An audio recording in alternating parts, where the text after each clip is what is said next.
தமிழக அரசியல் தேர்தல் களம் சுடுபிடிக்க துவங்கி இருக்கிறது. குறிப்பாக கோவை வடக்கு சட்டமன்ற தொகுதியில் திமுகவும் பாரதிய ஜனதா கட்சியும் நேருக்கு நேர் மோதுகின்றன. குறிப்பாக பாரதிய ஜனதா கட்சி சார்பில் கட்சியினுடைய தேசிய மகளிர் அணி தலைவர் வானதி சீனிவாசன் போட்டியிடுகிறார்.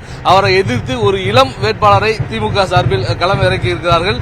செந்தமிழ் செல்வன் என்ற கோவை மாநகர் மாவட்ட செயலாளர் செந்தமிழ் செல்வன் தற்பொழுது களமிறக்கப்பட்டிருக்கக்கூடிய நிலையில் அவர் வடக்கு தொகுதியில் தீவிர பிரச்சாரம் மேற்கொண்டு வருகிறார். அவர் நம்மிடையே இருக்கிறார். அவரிடம் பேசலாம். சார் வணக்கம். களம் எப்படி இருக்கு? 2-3 நாளா பிரச்சாரங்கள்ல தொடர்ச்சியா ஈடுபட்டு இருக்கீங்க. எப்படி இருக்கு களம்? ரொம்ப அருமையா இருக்கு சார். முதலமைச்சரோட திட்டங்கள் ஒவ்வொரு வீட்டுக்கு போய் சேர்ந்திருக்கு. கடந்த 5 ஆண்டு காலத்துல முதலமைச்சர் ஒவ்வொரு வீட்லயும் பெண்கள் அல்லது கல்வி பயிரும் குழந்தைகள் அல்லது மாணவர்களுக்குன்னு பார்த்து ஒவ்வொருத்தருக்கும் ஒவ்வொரு திட்டத்தை வழங்கியிருக்காரு. அந்த வகையில எல்லா திட்டமும் வீட்டுக்கு போய் சேர்ந்திருக்கு. மக்கள் மிக மகிழ்ச்சியா இருக்கிறார்கள்.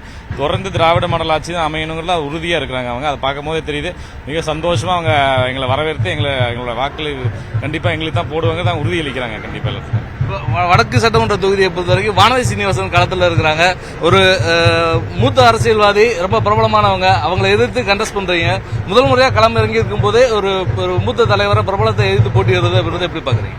நாங்க எங்க முதலமைச்சரோட திட்டங்களை நம்பி தான் இங்க வந்திருக்கிறோம். முதலமைச்சர் திட்டங்கள் ஒவ்வொரு வீட்டுக்கு போய் சேர்ந்திருக்குது. களத்துக்கு எதிரில் யார் வேணா இருக்கலாம், எவ்வளவு பெரியவங்களா இருக்கலாம். ஆனா முதலமைச்சர் தமிழ்நாட்டில் மிக சிறந்த முதலமைச்சர், இந்தியாவே மிக சிறந்த முதலமைச்சர். அவர் திட்டங்களை கொடுத்திருக்காரு. உறுதியா திட்டங்கள் போய் சேர போகுது.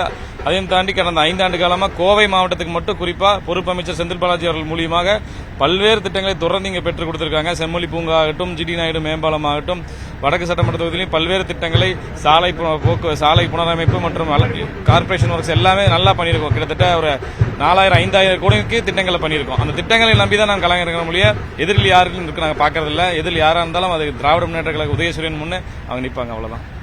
வானதி சீனிவாசனுக்கு ஆதரவா பிரதமர் வர இருக்கிறாரு. பல்வேறு மாநில முதலமைச்சர்கள், மத்திய அமைச்சர்கள் அப்படின்னு சொல்லிட்டு ஒரு பெரும்படையே களம் இறங்கி இருக்கு. அதை எப்படி சமாளிக்க போறீங்க? எங்க முதலமைச்சர் இருக்காரு, எங்க மேற்கொண்டுள்ள பொறுப்பாளர் இங்க போட்டியிடுறாரு. அதுவே பெரிய ஒரு நல்ல பாசிட்டிவ் எனர்ஜியா இருக்கு. அதை தொடர்ந்து அவங்க தெருக்குல எதுவுமே பண்ணலங்கிறதுக்காக தான் வடக்குக்கு வந்திருக்காங்க. தெருக்குல ஏதாவது பண்ணியிருந்தாங்கன்னா அங்கே திருப்பி நின்றுக்கலாம். தெருக்குல அவங்க எதுவுமே பண்ணல, மக்களுக்கு 5 ஆண்டு காலம் எந்த திட்டங்களும் அவங்க கொடுக்கலங்கிறதுனால தான் இப்ப திருப்பி வடக்கு தொகுதி நோக்கி வராங்க. இவங்களோட பாலிசியா ஒரு 5 வருஷம் இந்த தொகுதியில் இருக்குது, அடுத்த 5 வருஷம் அந்த தொகுதிக்கு மாறி போறது. ஏன்னா எது பண்ணாலும் பக்கத்து தொகுதிக்கு போனா மக்களுக்கு தெரியாதுங்கிற ஒரு நோக்கத்தோடு வராங்க. மக்கள் இன்னைக்கெல்லாம் விழிப்புணர்வோடு இருக்காங்க. இன்னும் நடக்குது, இன்னும் நடக்கலைங்க அவங்களுக்கு நல்லா தெரியும். உறுதியாக அவங்க முதலமைச்சரோட திட்டங்களை நம்பியோ திராவிட முன்னேற்ற கழகத்தை நம்பி தான் வாக்களிப்பாங்க ஒழிய வேற எதையும் நம்பியும் வாக்களிக்க போறதில்லை. அவங்க கண்டிப்பா திமுக தேர்தல் அறிக்கையில கொடுத்திருக்கிற அந்த 8000 ரூபாய் கூப்பன் திட்டம் அது எந்த அளவுக்கு மக்கள்கிட்ட எடுபட்டு இருக்கு? ஏன்னா மக்களை பொறுத்த வரைக்கும் திமுக அறிவிச்ச அந்த 8000 ரூபாய் டோக்கனும் சரி, அதே மாதிரி அதிமுக அறிவிச்ச பிரிட்ஜ் எதுவுமே பெரிய அளவில் எடுபடல அப்படின்ற ஒரு பரவலாக ஒரு பேச்சு இருக்கு. அதை எப்படி பாக்குறது? மற்ற கட்சிகள் அறிவிச்ச திட்டங்களை பற்றி தெரியாது. தொடர்ந்து திராவிட முன்னேற்ற தேர்தல் அறிக்கைங்கிறது என்னைக்குமே ஒரு தேர்தலோட ஹீரோவா தான் இருந்திருக்குது.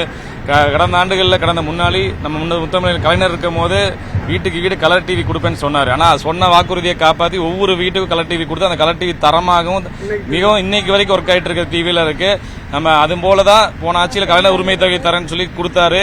விடியல் பயண திட்டம் பேருந்து பயணம் சொல்லவே இல்லை. சொல்லாத வாக்குறுதியும் சொல்லி அதையும் செஞ்சு கொடுத்தாரு. அது போல இந்த தடவை கொடுத்திருக்க வாக்குறுதிகள் அனைத்தும் செய்வார். அதுல இந்த இல்லத்தரசி கூப்பன் என்பது நாங்க போன நேரத்தெல்லாம் பிரச்சாரம் போகும்போது மகளிர் சந்தோஷமா இருக்கிறாங்க. ஒவ்வொருத்தர் வீட்டில் என்ன வாங்கலாம் லிஸ்ட் போட்டிருக்காங்க. ஃப்ரிட்ஜ் வாங்கலாமா, டிவி வாங்கலாமா, இல்ல அயன் பாக்ஸ் வாங்கலாமா, மிக்சி வாங்கலாமா, அவங்க லிஸ்ட் போட்டு எடுத்து வச்சிருக்காங்க. உறுதியாக அவங்களுக்கான கூப்பன் கொண்டு போய் சேரப்போது அவங்க வாங்கி சந்தோஷமா இருக்க போறாங்க. கண்டிப்பாக வடக்கு தொகுதியில என்ன வாக்குறுதி, முக்கியமா என்ன பிரச்சனைகளை மையப்படுத்தி என்ன வாக்குறுதி கொடுத்து பிரச்சாரம் பண்ணிருக்கு?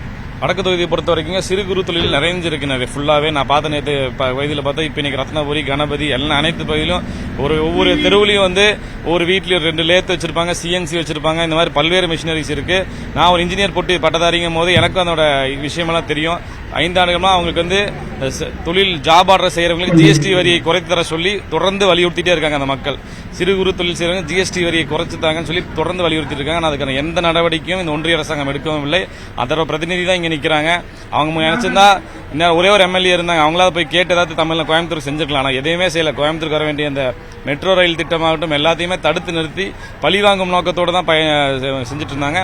இந்த முறை மக்கள் அந்த சிறு குறு தொழில்களுக்கான ஒரு தொழில் பேட்டை ஒன்று அமைக்கணும். அதுவும் அடுக்குமாடி தொழிற்பேட்டை அமைக்க பல்வேறு மாநிலங்களில் அமைச்சிட்டு இருக்காங்க. அது நோக்க அடுக்குமாடி பேட்டையாகவும் இருக்கலாம், இல்ல சின்ன தொழில்கள் செய்வதற்கான ஒரு தனிப்பட்ட இடம் தொழில் பேட்டையாகவும் இருக்கலாம். அதை அமைப்பதற்கான முயற்சிகள் எடுப்பேன்னு சொல்லி ஒரு உறுதி எடுத்திருக்கோம். நாங்க அதை தொடர்ந்து சாலை போக்குவரத்து அனைத்து வகை பேசிக் கம்யூனிட்டிஸ் எல்லா வசதிகளும் செஞ்சு தருவோம்.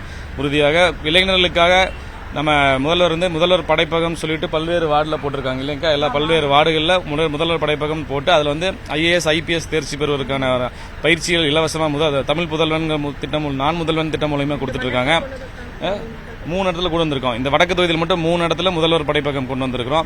அதை விரிவுபடுத்தி இனி பல்வேறு இடங்களில் இளைஞர்கள் முன்னேற அவர்களுக்கான தேவையான திட்டங்கள் செய்வோம். விளையாட்டு மையங்கள் அமைக்கணுங்கிற ஒரு உறுதியோடு இருக்கும். நாங்களும் அமைச்சர்கிட்ட சொல்லி முதலமைச்சர்கிட்ட சொல்லி துணை முதலமைச்சர் விளையாட்டுத்துறையின் அமைச்சராக இருக்கும் எங்கள் துணை முதலமைச்சர் ஒவ்வொரு தொகுதிக்கும் ஒரு உடற்பயிற்சி கூடம் அல்லது ஒரு விளையாட்டு மையம் அமைக்க வேண்டும். இளைஞர்கள் திசை மாறி போகாமல் தங்கள் உடல் ஆரோக்கியத்திலும் நல்ல படிப்போடும் இருக்கணுங்கிற ஒரு நோக்கத்தோட இந்த விஷயங்கள்லாம் செய்யலான் இருக்கோம். நாங்கள் கண்டிப்பா வடக்கு தொகுதியில் உங்களுக்கு சாதகமா என்ன அம்சங்கள் இருக்கு, பாதகமா என்னென்ன அம்சங்கள் இருக்கு?